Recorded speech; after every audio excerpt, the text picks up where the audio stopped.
திருச்சி கிழக்கு மற்றும் பெரம்பூர் என 2 தொகுதிகளில் போட்டியிடும் தாவேகா தலைவர் திரு விஜய் பெரம்பூரில் வேட்புமனு தாக்கல் செய்தார்.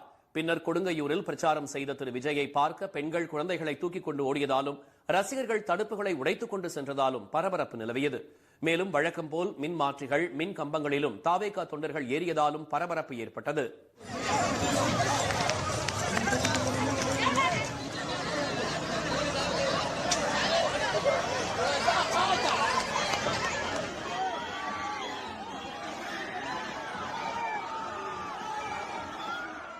வேட்புமனு தாக்கல் முடிந்து பிரச்சார வாகனத்தில் ஏறி புறப்பட்ட விஜயை ரசிகர்கள் பின்தொடர்ந்து சென்றதால் வழிநெடுகிலும் போக்குவரத்து பாதிக்கப்பட்டது.